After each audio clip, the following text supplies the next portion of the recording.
big a deal is it, really, that the two candidates on a presidential ticket agree with each other, or that they even have any idea what the other one is doing?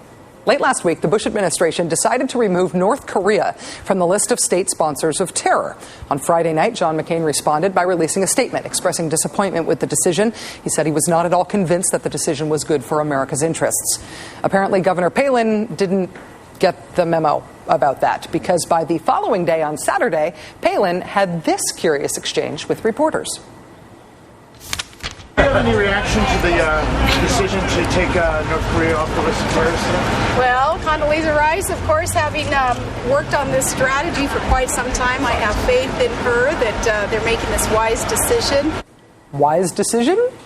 Palin spokeswoman Tracy Schmidt earned her keep this weekend doing the necessary gymnastics to explain the apparent total 180-degree difference in position between the two candidates. Quote, Governor Palin's position is identical to Senator McCain's. She believes Secretary Rice and the Bush administration are wise to pursue diplomacy, and that is what she meant.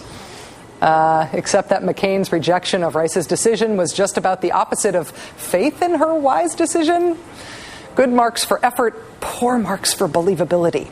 Add that to Palin's contradiction of McCain on Pakistan policy and her response to McCain's pulling out of Michigan, which was an email reportedly asking, quote, oh, come on, do we have to? What it all adds up to is the GOP having a maverick problem on their ticket. Columnist Bill Kristol suggested in the New York Times this morning that McCain should, quote, fire his campaign and junk the whole thing and start over.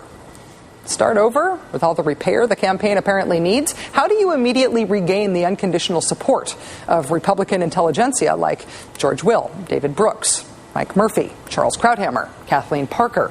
And what about the rank-and-file party officials who are running a little tepid lately? Former Wisconsin Governor Tommy Thompson was asked this weekend if he's happy with the McCain campaign in his home state. Thompson responded, quote, no, I don't know who is. Florida Governor Charlie Crist skipped a McCain football rally to go to Disney World and told the Miami Herald that when it comes to getting McCain elected, quote, when I have time to help, I'll try to do that. Ouch.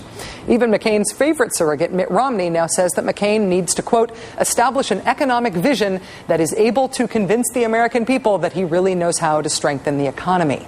Not exactly a ringing endorsement. Do you want more? One more. Red State co-founder Joshua Trevino says that he just took a pass on voting for McCain-Palin as well. He wrote, quote, do I believe in the National Republican Party? Not in the slightest. Joining us from Washington, David Frum, former speechwriter for President Bush, columnist for the National Review Online, and a fellow at the American Enterprise Institute. Mr. Frum, it's a real pleasure to have you here. Thank you for joining us. Thank you. You have publicly stated some reservations about John McCain and some criticisms of the way his campaign has run, even though you've also said that you will vote for him. One quote I wanted to ask you about. You said that those who press this William Ayers line of attack are whipping Republicans and conservatives into a fury that's going to be very hard to calm after November. What do you mean by that in that word fury? Well, I think you were talking through much of the show about the matter of tone in our politics. And yet, I think we are seeing an intensification of some of the ugliness of tone that has been a feature of American politics in the past 8 years. I mean, the show, unfortunately, is itself an example of that problem, with its heavy sarcasm and sneering and its disregard for a lot of the substantive issues that really are important. And I would hate to see Republicans go probably into opposition, sustaining this terrible cycle of unseriousness about politics, about turning it into a spectator sport. The party is going to have some important rebuilding to do. It's going to have to do that in an intelligent way, and we're all going to have to do better than we've been doing, including in the past 40 minutes. Do you think that my tone on this show is equivalent to people calling Barack Obama somebody who pals around with terrorists, people yelling from the audience at McCain-Palin rallies, bomb Obama, kill him, off with his head, traitor? Are you accusing me of an equivalence in tone? I don't think that's an important question. I think the question is, given the small plate of responsibility that you personally have, how do you manage that responsibility? The fact that other people fail in other ways is not an excuse for you failing in your way. But you did just say it's the same thing, that you're seeing the same thing from this show in the last 40 minutes. I worry about that. They say in the and I campaign think trail. we all. So I hope that my party, as it probably goes into opposition, will do better, and.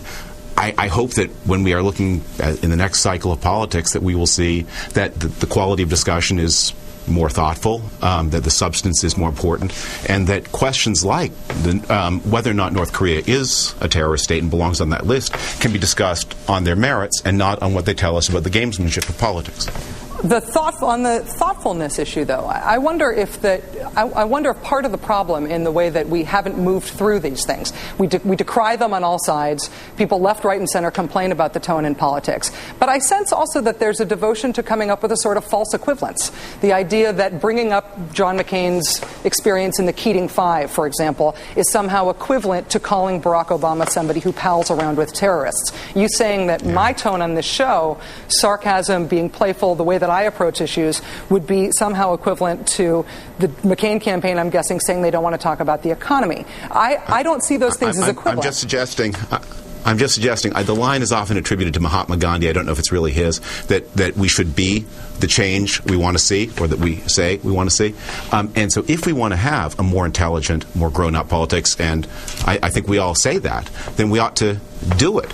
And if we're given the opportunity to do it, we should do it. I mean, that you raised a very interesting point about the question of arming these militias in Afghanistan.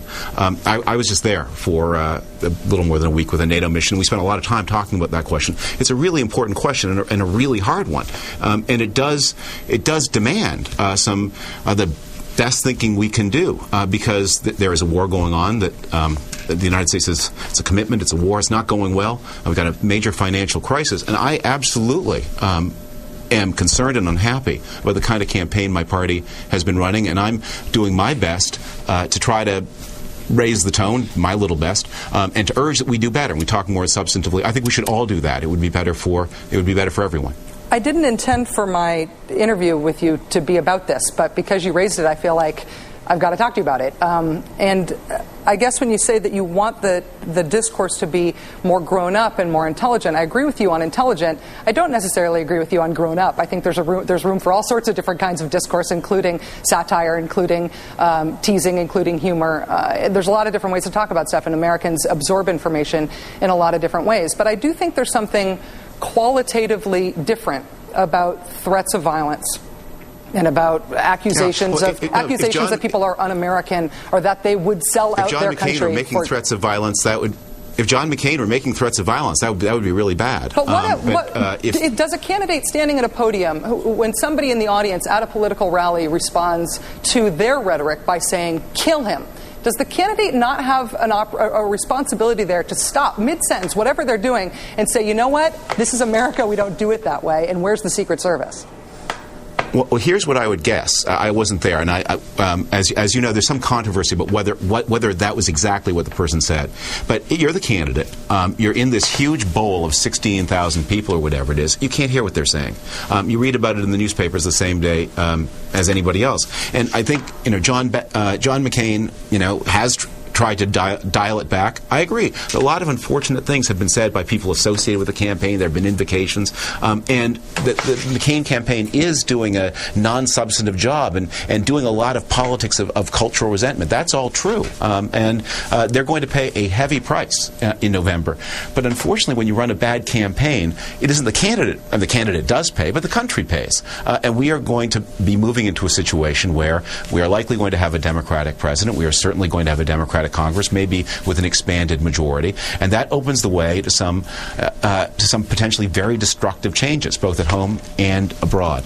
There's a financial crisis that can be used as an opportunity to build a much bigger state than most Americans, I think, want.